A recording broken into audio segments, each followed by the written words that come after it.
ఈ దినమును మనము 25వ కీర్తన ధ్యానం చేసుకుందాం. చదవండి అమ్మా.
చదవబడిన లేఖన భాగాన్ని మనం గమనిస్తే కనుక ఆయన దీన స్థితిలో దేవుడిని వేడుకుంటున్నటువంటి విధానాన్ని మనము గమనిస్తూ ఉన్నాం. కీర్తనాకారుడు చెప్తున్నటువంటి విధానం మనం గమనించినట్లయితే, యెహోవా నీ దిక్కునకు చూచి నా ఆత్మను ఎత్తుకొనుచున్నాను.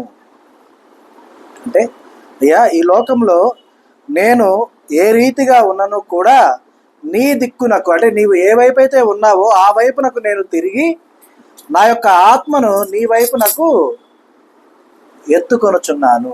అంటే ఎలా అంటే, మనము ఇప్పుడు మన మనసులో ఒక ఆలోచన ఉందనుకోండి, ఏది మనం ఏ పనులు చేస్తూ ఉన్నా కూడా మన మనసు ఎటుంటుందమ్మా, ఆ ఆలోచనల వైపే ఉంటుంది కదా, అవునా కదా.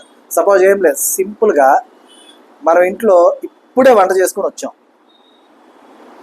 వచ్చే దారిలో మనం స్టవ్ ఆపేమో లేదో మర్చిపోయాం, ఇక్కడ కూర్చొని ఏం చేస్తాం, ఆలోచిస్తాం ఆర్పామా లేదా. ఒకవేళ ఆర్పకపోతే ఇంట్లో ఎవరినంటే వాళ్ళన్నా వెళ్ళి చూసి ఆపుతారా ఆపరా, అవునా. ఈ యొక్క ఆలోచన ఉంటుంది. అలాగే అంటే ఒక ధ్యాస, ఒక విధానం అంతా కూడా మనం చేసిన పని మీద ఏ రీతిగా అయితే ఉంటుందో ఆ విధంగా ఇక్కడ ఉన్నటువంటి కీర్తనాకారుని యొక్క మనసు దేవుని వైపు ఉన్నది. అర్థమైందా?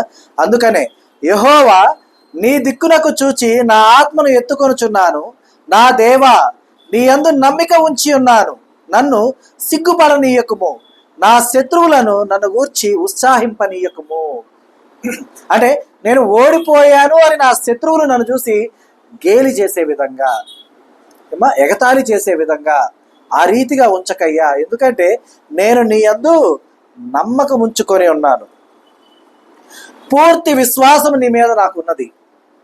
కాబట్టి నన్ను సిగ్గుపడనీయద్దయ్యా. అంటే నేను చెప్పినటువంటి విధానాన్ని నేను చేసి చూపించే విధంగా నాకు నీ కృపను తోడుగా ఉంచయ్యా అని వేడుకుంటున్నటువంటి విధానం అనమాట. అందు నిమిత్తమై అయ్యా ఆశ అంటే లోకములో ఉన్నటువంటి సమస్తమును ఒకవైపు పెడితే, దేవునిని ఒకవైపు పెడితే, ఆయన మనస్సు ఆయన యొక్క ఆత్మ ఏ వైపు ఉన్నవమ్మా? దేవుని వైపు ఉన్నది. ఆ రీతిగానే ఆయన వేడుకుంటున్న విధానం, నీ యందు నమ్మిక ఉంచి ఉన్నాను, నాకు నీవే రక్షకుడవు, నీవే నన్ను రక్షించేవాడు అని నమ్మకం పెట్టుకొని ఉన్నాను. ఆ నమ్మకాన్ని వమ్ము చేయొద్దయ్యా అని అంటూ, ఇంకా నా శత్రువులు నన్ను చూసి ఉత్సాహింపనీయకయ్యా. అంటే మనలో చాలామందికి ఒక ఆలోచన ఉంటుంది, మన బంధువులంతా కూడా మంచి స్థితిలో ఉన్నారు, మనం కూడా వారికి ఏమాత్రం తగ్గకుండా ఉండాలి. అంటే వారు మనల్ని చూసి తక్కువ అని అంచనా వేసేలా కాకుండా, మనకున్న దాంట్లో అయినా సరే గ్రాండ్గా మనం ఉండాలి. మన పిల్లల్ని బాగా చదివించుకొని మంచి స్థితిలో వాళ్ళు ఉంటే రేపటి రోజున వాళ్ళకున్న విలువ పెరుగుతుంది కానీ తగ్గకుండా ఉంటుంది అని చెప్పి మనం ఎలాగైతే ఆలోచిస్తూ ఉంటామో, ఎలా అయితే ఆశ కలిగి ఉంటామో, అదే రీతిగా నా శత్రువులు నన్ను చూసి అంటే నవ్వుతూ ఉన్నారు, నేను వారి ముందు సిగ్గుపడే విధంగా ఉండనీయకుండా నన్ను గెలిపించయ్యా అని వేడుకుంటున్నాను. నీ కొరకు కనిపెట్టు వారిలో ఎవడునూ సిగ్గునొందడు. మరలా క్లైమ్ చేస్తూ ఉన్నాడు ఏమని? నీ కొరకు ఎవరైతే కనిపెట్టుకొని ఉన్నారు వారిలో ఎవరు ఏ ఒక్కరు కూడా సిగ్గుపడరు. హేతువు లేకుండానే ద్రోహము చేయువారు సిగ్గునొందుదురు. అంటే ఎవరికన్నా మనం గమక్కన ఒక హాని చేసామనుకోండి, తెలిసి చేసామో తెలియక చేసామో, సరే తెలిసి చేస్తే అది మన పొరపాటు, మన తప్పు. తెలియక హాని చేసేసామనుకోండి, దానికి ఆ రీతిగా జరిగిన దానికి ఏదైనా హేతు ఉందనుకోండి, అంటే ఒక కారణం ఉందనుకోండి, అందు నిమిత్తం మనం ఏం చేయక్కర్లేదు, సిగ్గుపడాల్సిన పని లేదు. అర్థమైనా? కానీ హేతువే లేకుండా తప్పు చేసినటువంటి వారు ఏం చేస్తారమ్మా? సిగ్గుపడతారు. ద్రోహం చేసిన వారు. ద్రోహము అనగా ఇక్కడ ఉన్నటువంటి విధానంలో కావాలని తప్పు చేసిన వారు అని అర్థంగా మనం తీసుకోవచ్చు. అంటే ఎలా అంటే, ఇప్పుడు మనం ఎవరినన్నా గబక్కన చంపకు పెట్టి కొట్టామో, లేదంటే మన చేయి తగిలిందో, కాలు తగిలిందో, తగలంగానే మనం ఒక మాట అనేస్తాం, అమ్మ చూడకుండా తగిలిందమ్మా, సారీ మా అంటామా అనమా? చూడక తగిలితే. కావాలనే కొట్టామనుకోండి, ఒకడు తప్పు చేశాడు, ఒకడి వల్ల వాడు అనుకోకుండా వీడనుకోని వీడిని కొట్టాం మనం, తర్వాత తెలిసింది, మనం సిగ్గుపడతామో పడవా? అయ్యో గబక్కన కొట్టేశాను. ఎందుకని? అక్కడ హేతువు లేదు. అంటే శిక్షించాల్సిన అవసరము ఆవశ్యకత అక్కడ లేదు, కానీ మనం ఏం చేసాం? శిక్షించాం. అర్థమవుతుందా? కాబట్టి అలా ఉండకూడదు. అంటే ఇక్కడ ఏమి లేదు, సింపుల్ థింగ్, తొందరపాటు ఉండకూడదు. అర్థమైందా? మాట్లాడే వాళ్ళే గెలిచారు అనేది అర్థం కాదు. ఎప్పుడు మాట్లాడే వాళ్ళే గెలుస్తారు అంటే, రేడియో జాకీస్ తెలుసా మీకు? రేడియోలో వార్తలు చదివే వాళ్ళని రేడియో జాకీ అంటారు. అదే వాళ్ళు గెలవాలి ఎప్పుడు. ఎందుకని? 24 గంటలు ఏం చేస్తారు వాళ్ళు? మాట్లాడుతూనే ఉంటారు. అవునా? కాబట్టి తొందర పడకూడదు అనే అర్థాన్ని మనం తెలుసుకోవాలి. అలాగే చూడండి, యెహోవా నీ మార్గములను నాకు తెలియజేయము, నీ త్రోవలను నాకు తేటపరచుము.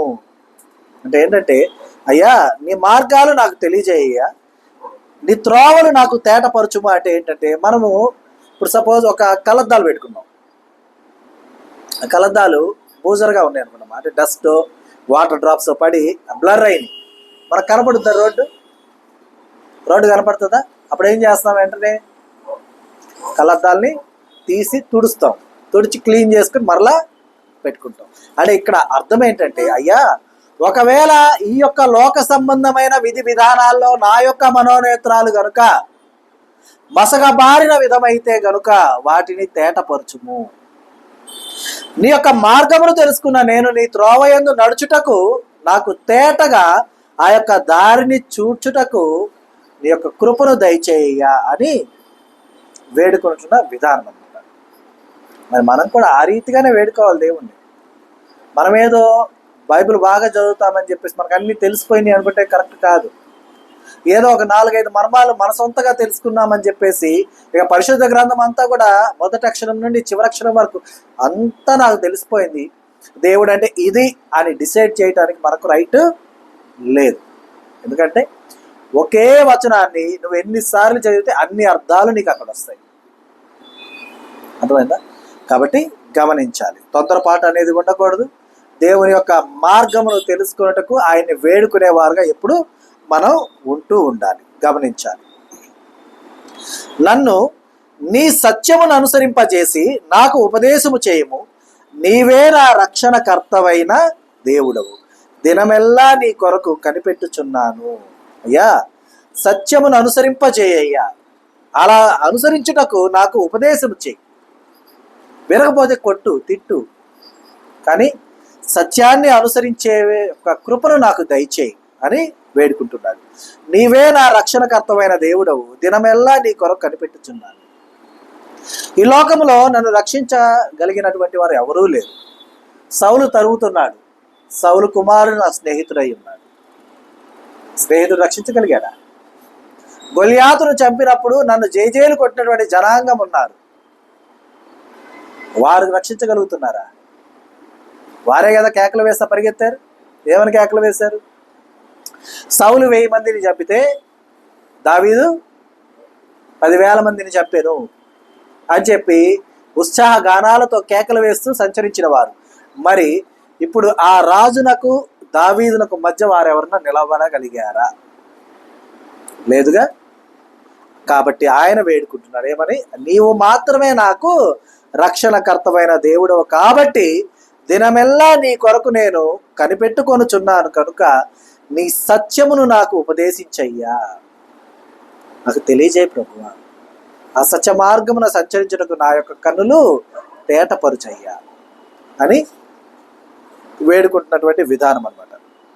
చూడండి, యెహోవా నీ కరుణాతిశయములను జ్ఞాపకము చేసుకొనుము, నీ కృపాతిశయములను జ్ఞాపకము చేసుకొనుము, అవి పూర్వము నుండి ఉన్నవే కదా. అంటే నీవు కరుణామూర్తివి, కృపాసత్య సంపూర్ణుడివి. ఇవి రెండు నీలో ఉన్నటువంటి గొప్ప లక్షణాలు. ఇవి కొత్తగా వచ్చినవి కాదు కదా, పూర్వము నుండే ఉన్నవి కదా నా మీద నీకు. మరయ్యా ఒక్కసారి వాటిని నీవు జ్ఞాపకం చేసుకోయ్యా. అంటే ఇక్కడ ఈ విధానం అంతా కూడా దేవుడు విడిచిపెట్టేశాడని వేడుకోవటం కాదు, క్షణపాటు కలిగినటువంటి ఆ యొక్క పరీక్షను తట్టుకోలేక వేడుకుంటున్న విధానం ఇది. అర్థమైందా? కనుక దేవుని యొక్క కరుణాతిశయములను మన ఎడల జ్ఞాపకం చేసుకునేలాగా మన యొక్క ప్రవర్తన ఉండాలి. ఆయన యొక్క కృపాతిశయములను మన కొరకు జ్ఞాపకం చేసుకునే విధంగా మన యొక్క మనుగడ ఉండాలి. అర్థమైందా? తొందరపాటుతనంతోనో, లేకపోతే మనకు తెలిసిందే దారి అనో, మనం నడిచిందే త్రోవ అనో, మనం అనుకున్నదే సత్యమనో, మనం చెప్పిందే వేదమనో అని అనుకుంటే అది హేతువు లేకుండానే ద్రోహము చేసిన వారితో సమానులైన వారుగా ఉంటాము. కనుక మనం ఎలా ఉంటామమ్మా? ఆ రీతిగా ఉన్నటువంటి వారు ఎలా ఉంటారు? సిగ్గుపడేవారుగా ఉంటారు. అర్థమైందా? కాబట్టి మనం చాలా జాగ్రత్తగా ఉండాలి. చూడండి, ఇంకా ఏమని వేడుకుంటున్నాడు? ఒకవేళ అంటే కీర్తనాకారుడు అనుకుంటున్నాడు, ఒకవేళ నా బాల్య పాపము కనుక ఏమన్నా నీకు జ్ఞాపకం వస్తే కనుక అన్న విధానాన్ని చూడండి. నా బాల్య పాపములను, నా అతిక్రమములను జ్ఞాపకము చేసుకొనకుము. అయ్యా కృపాతిశయమును జ్ఞాపకం చేసుకో, కరుణాతిశయమును జ్ఞాపకం చేసుకో, అంతేకాని నా బాల్య పాపములను, నా అతిక్రమాలను జ్ఞాపకం చేసుకోవద్దయ్యా. యెహోవా నీ కృపను బట్టి నీ దయ చొప్పున నన్ను జ్ఞాపకములో ఉంచుకొనుము. అర్థమైందా? అంటే ఆయన ఏమడుగుతున్నాడు? అయ్యా నువ్వు కృపాసత్య సంపూర్ణుడు, కరుణామూర్తివి, అవి పూర్వం నుండి ఉన్నవి కనుక వాటిని జ్ఞాపకం చేసుకోయ్యా, కానీ నా బాల్య పాపం ఏమైనా ఉన్నా, నా అతిక్రమాలు ఏమైనా ఉన్నా వాటిని మాత్రం దయతో క్షమించు దేవా. నీ కృపను బట్టి నీ దయ చొప్పున నన్ను జ్ఞాపకములో ఉంచుకోయ్యా. అంటే ఇక్కడ దేవుని యొక్క ఆ ప్రేమను ఆయన ఏం చేస్తున్నా అంటే వివరిస్తూ ఉన్నాడు దేవునికి. అయ్యా, నువ్వు ఇలాంటి గొప్ప దేవుడివి, ఎంత ప్రేమ కలిగిన వాడు, నీ బిడ్డల ఎడల నీ కృప అపారమై ఉన్నది కనుక నా బాల్యములో నా బాల్య పాపాలు ఏమైనా ఉంటే కనుక, నా అతిక్రమాలు ఏమైనా ఉంటే కనుక వాటిని లక్ష్య పెట్టద్దు దేవా.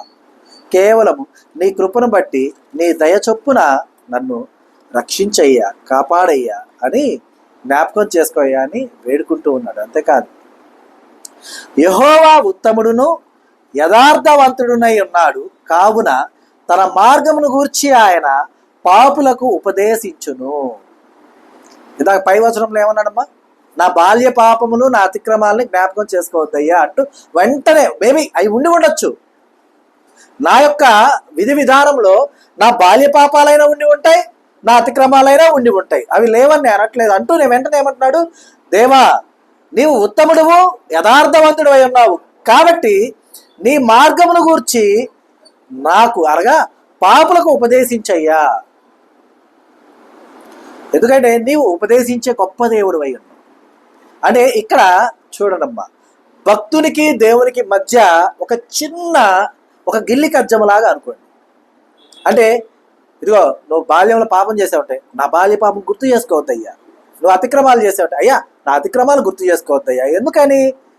నీవు కృప కలిగిన దేవుడు, ఆ కృపను మాత్రమే గుర్తు చేసుకో. అంటే ఒక విధంగా ఎలాగంటే నొచ్చుకుంటున్న దేవుణ్ణి ఒక పక్కన పెట్టుకోండి, ఎదురుగా దేవుణ్ణి బుజ్జగిస్తున్నటువంటి భక్తుడిని చూసుకోండి. అర్థమైందా? అంటే ఆయన చెప్తున్నాడు, నీవు ఉత్తముడివే యథార్థవంతుడివే కాబట్టి నీవేం చేస్తున్నావు, నీ మార్గముల గురించి పాపులకు ఉపదేశిస్తావు కదా. మరి నన్ను పాపిగా ఎంచినా లేక నన్ను అతిక్రమాలు చేసిన వాడిగా ఎంచినా నాకు ముందు నీ మార్గమును ఉపదేశించయ్యా. మరి నొచ్చుకుంటున్నా నీవు ఈ యొక్క ఉపదేశం నాకు దయచేయ్యా. నువ్వు నొచ్చుకుంటే నొచ్చుకున్నావు, ముందు నాకు ఇది అర్థమవుతుందా? చూడండి, న్యాయ విధులను బట్టి ఆయన దీనులను నడిపించును, తన మార్గమును దీనులకు నేర్పును. ఏ విధంగా? నేను న్యాయంగా ప్రవర్తించాను అని చెప్పకనే చెప్తున్న విధానం. ఏమంటున్నాడు? న్యాయ విధులను బట్టి నీవు దీనులను నడిపించే దేవుడు, అలాగే నీ మార్గమును దీనులకు నేర్పించే దేవుడు. మరి నేను దీనుణ్ణి కానా? న్యాయ విధిని బట్టి నేను నడుచుకోవట్లేదా? ఇంకా చూడండి, ఆయన చేసిన నిబంధనను ఆయన నియమించిన శాసనములను గైకొను వారి విషయంలో యెహోవా త్రోవలన్నీ కూడా కృపా సత్యములై ఉన్నవి. ఏమంటున్నాడు మరలా? నీవు చేసిన నిబంధనలు, నీవు నియమించిన శాసనములు గైకొను వారి విషయంలో. అంటే ఏం లేదు, నువ్వు చెప్పిన పని, నువ్వు ఏదైతే చేయమన్నావు అవి చేసినటువంటి వారు ఎవరైతే ఉన్నారో వారి విషయంలో నీ త్రోవలన్నీ కూడా ఎలా ఉన్నాయి? కృపా సత్యములై ఉన్నవి. మరి అలాగున ఉన్నాను కదా నేను, మరి నాకు ఆ కృపా సత్యము నాకు కూడా ఉండాలి కదా. అంటే రైట్ అన్నమాట, ఆయన రైట్ అడుగుతున్నాడు, అంటే ఆయన హక్కును అడుగుతున్నాడు. అర్థమవుతుందా? ఏమంటున్నాడు? నీ త్రోవలన్నీ కృపా సత్యములై ఉన్నవి కాబట్టి ఆ త్రోవ నాకు దయచేయి. అంటే ఇది మనం ఎప్పుడు, ఈ యొక్క క్లెయిమ్ మనం ఎప్పుడు చేయగలం, ఎప్పుడు అడగగలం దేవుణ్ణి మనం ఇలా? ఒకవేళ మనం ఏదైనా ఒక విషయాన్ని మనం దేవునితో అడిగినప్పుడు, ముఖాముఖిగా మాట్లాడగలిగినటువంటి స్థితి మనకు వచ్చినప్పుడు, మనం దేవునితో ముఖాముఖిగా మాట్లాడుతూ ఉన్నప్పుడు దేవుడు ఆహా ఇది నేను చేయను అన్నాడు అనుకో, అది చేపించుకోగలిగినటువంటి విధానం నీలో ఉండాలి. అర్థమైందా? దేవుణ్ణి ఒప్పించగలిగినటువంటి ఆ గొప్ప దైవభక్తి నీలో ఉండాలి, ఆ నడిపింపు నీలో ఉండాలి, ఆ యొక్క సమస్తము నీలో ఉండాలి. ఏ రీతిగా అయితే దావీదు గారు వేడుకుంటూ ఉన్నారు. అర్థమవుతుందా? కాబట్టి ఆ విధంగా మనం ఉండటానికి గమనించాలి. చూడండి, యెహోవా నా పాపము బహు ఘోరమైనది, నీ నామమును బట్టి దానిని క్షమింపుము. పక్క ఏమంటున్నాడమ్మా? పాపం ఘోరమైంది అంటున్నాడు, వెంటనే ఏమంటున్నాడు? నీ నామమును బట్టి దాన్ని క్షమించు. మనం ఏదైనా ఒక విషయంలో కనుక బాగా కోపం వచ్చి ఒకళ్ళ మీద కోపం వస్తే మనం ఏమనుకుంటాం, బా నువ్వు కాకుండా ఉంటేనా అంటాం. అని ఇక్కడ అర్థం ఏంది? వాడిని మనం తిట్టామా, పొగిడామా? నువ్వు కాకుండా ఉంటే నీ ప్లేస్లో ఇంకెవరైనా ఉంటే అని మనం అనేస్తాం. అంటా మనం అంటే ఇప్పుడు దాని అర్థం ఏంటి? మన ఇంటర్నల్గా మనకున్నది ఏంటి? అరే నిన్ను కొట్టాలిరా, కాకపోతే నీ ముఖం నాకు తెలిసి చచ్చింది కనుక నేను నిన్ను కొట్టట్లేదు. ఇదే కదా మనం అనుకునేది మనసులో. కాకపోతే ఆ కోపాన్ని వెళ్ళగక్కాలి మనం. అయితే ఇక్కడ ఈయనేమంటున్నాడంటే, ఈయన ఏదైనా పాపం చేసి ఉండొచ్చు కనుక ఈయనేమంటున్నాడు, అయ్యా నా పాపము బహు ఘోరమైనది, అయితే నీ నామమును బట్టి క్షమించే దేవుడు కదా, నీ నామములో నన్ను చూడయ్యా. ఎందుకని? నీవు నీ రూపమందు నన్ను చేసుకొని ఉన్నావు. ఇక ఎప్పుడు కూడా నేను తప్పు చెయ్యను. బాల్య పాపాలు ఉండుంటాయి, అతిక్రమాలు ఉండుంటాయి. ఒకవేళ నువ్వు ఇప్పటికీ చూడపట్లేదు కాబట్టి, అంటే ఈ కాన్వర్జేషన్ జరుగుతూ ఉన్నా కూడా దేవుడు ఇంకా అలిగినట్టుగానో ముఖము తిప్పుకున్నట్టుగానో ఉన్నాడేమో మేబీ. అందునిమిత్తం ఆయన ఏమంటున్నాడు, నా పాపాలు బహుఘోరమైనవే, నేను కాదట్లా, అయినా నీ నామమును బట్టి ఏం చేయమంటున్నాడమ్మా, వాటిని క్షమించు. వేటిని? పాపాలని క్షమించుము.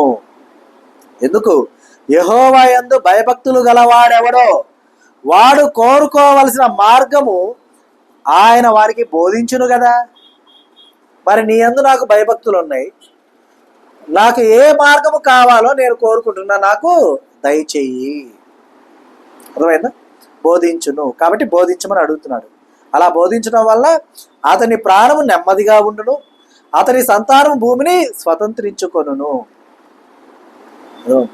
ఎంత అంటే మనం అంటాం కదా, ఎంత న్యాగ్గా మాట్లాడుతున్నారు, చాలా ఎంత వైజ్గా మాట్లాడుతున్నారు అని. అలాగే దావీదు అంటే ఇక్కడ ఏం లేదమ్మా, దేవుణ్ణి దావీదు గారు మాటలతో మోసం చేస్తున్నారు కాదు అక్కడ అర్థం. దేవునితో దావీదు గారికి ఉన్నటువంటి బాండింగ్ అలాంటిది. అర్థమవుతుందా? ఆ బాండింగ్నే ఆయన అక్కడ మాటల రూపంలో వివరిస్తూ ఉన్నాడు. ఏమంటూ ఉన్నాడు? యెహోవా యందు భయభక్తులు గలవాడెవడో వాడు కోరుకోవలసిన మార్గమును వాడికి ఆయనే బోధిస్తాడు కదా. ఏ మార్గంలో వెళ్ళాలో మరి నాకు కూడా బోధించయ్యా. ఎందుకని? నీ యందు భయభక్తులు కలిగి నేను ఉన్నాను కాబట్టి. అంతేకాదు, యెహోవా మర్మము ఆయన యందు భయభక్తులు గల వారికి తెలిసి ఉన్నది, ఆయన తన నిబంధనను వారికి తెలియజేయును. ఇక్కడ ఒక చిన్న మెలిక పెడుతున్నాడు కీర్తనాకారుడు. ఏమని? యెహోవా మర్మము ఆయన యందు భయభక్తులు గల వారికి తెలిసి ఉన్నది. మరి నీ యందు భయభక్తులు గలవాడు నాకు ఇంకా తెలియలా, నాకు బోధపరచు, నాకు తెలియజేయి. ఆయన తన నిబంధనను వారికి తెలియజేయను, మరి నీ నిబంధన నాకు తెలియజేయి. అర్థమైంది? అంటే ఇక్కడ ఒక చిన్న సన్నివేశాన్ని జ్ఞాపకం చేసుకోండి. అంటే దేవుని చూసి ఉన్నానని నేను అనట్లేదు, కానీ దేవుడు అక్కడ ఉంటే కనుక ఆయన చుట్టూ ఈయన ఎలా తిరుగుతున్నాడో చూడండి, ఎలా వేడుకుంటున్నాడో చూడండి. అటు తిరిగితే అటు వెళ్ళాడు అనుకోండి, అయ్యా నీ మర్మము ఆయన యందు భయభక్తులు గల వారికి తెలుస్తుంది కదా, ఇంకా నాకు తెలియలా, నాకు తెలియజేయి. ఎందుకని? ఆ మర్మం తెలిస్తే ఏం చేయొచ్చు? ఏమా సింపుల్ థింగ్, ఏం లేదు. ఇప్పుడు మీ పక్కన ఉన్న వాళ్ళ రహస్యం ఏదైనా మీకు తెలిసిందనుకోండి, వాళ్ళు మీరు చెప్పింది అంటే ఆడతారా ఆడరా? మీరు చేస్తారని కాదు మనం అంటుంది, బయట ఎవరైనా సరే చెప్పమంటారా? బయట ఎవరికన్నా అంటారా అనరా? అవునా కదా. కాబట్టి అంటే ఏం లేదు, మనం బ్లాక్మెయిల్ చేస్తాం అనట్లా, ఆయన క్లెయిమ్ చేసుకుంటున్నాడు. ఆ మర్మాన్నయ్యా మర్మం అయినా సరే నాకు తెలియజేయ, నీ నిబంధనను తెలియజేయ, ఏదైనా సరే నాకు తెలియజేయమని కీర్తనాకారుడు అడుగుతూ ఉన్నాడు అనమాట. చూడండి, నా కనుదృష్టి ఎల్లప్పుడూ యెహోవా వైపు నాకే తిరిగి ఉన్నది, ఆయన నా పాదములను వలలో నుండి విడిపించును. ఆయన కనుచూపు ఎప్పుడు కూడా ఎటుందంటమ్మా? దేవుని వైపే ఉన్నది.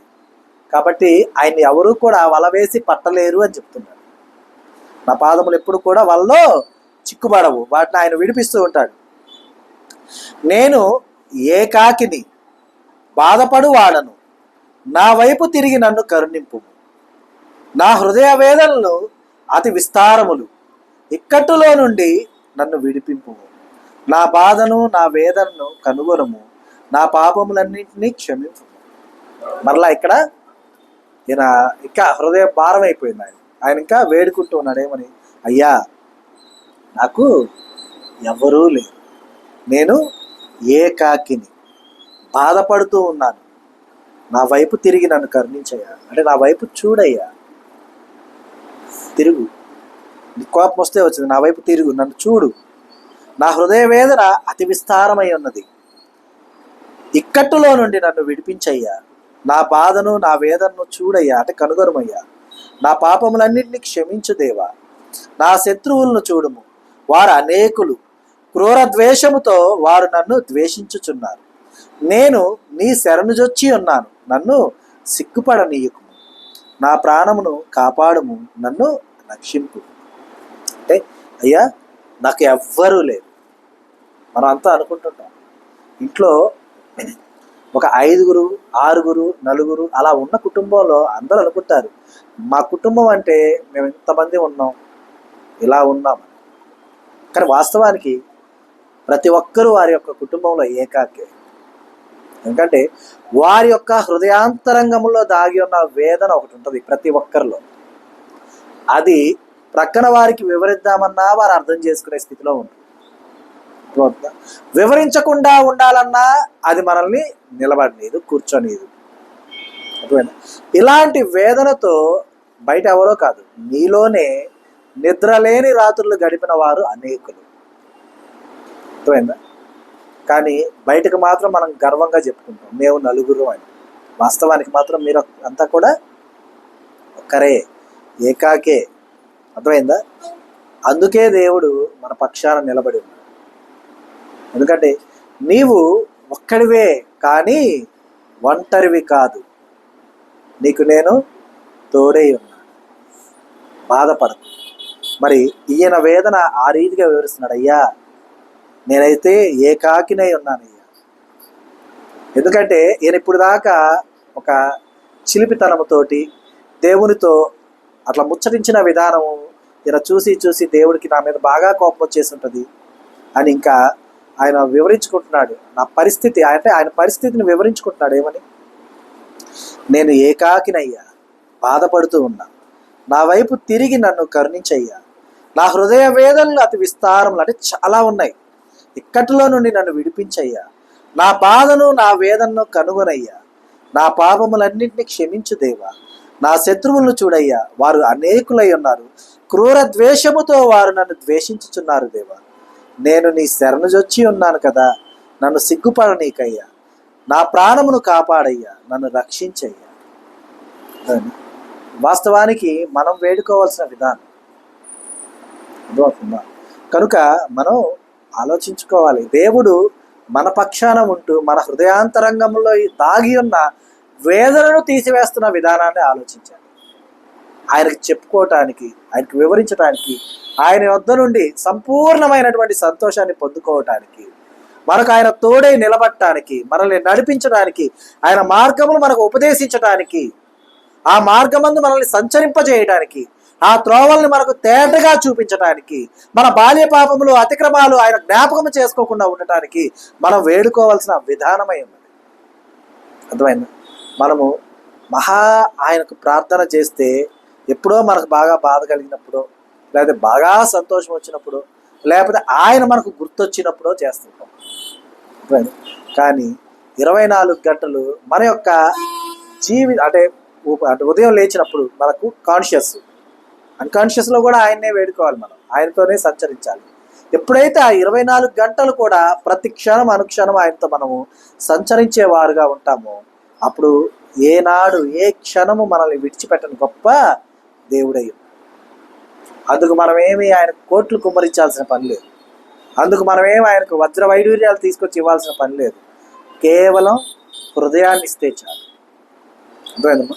ఒక్క హృదయాన్ని ఆయనకి ఇస్తే నీ హృదయ భారము తీసేసే దేవుడు, నీకు సంతోషాన్ని దయచేసే దేవుడు, ఆ గొప్ప దేవుడు మనకు తోడై ఉన్నాడు.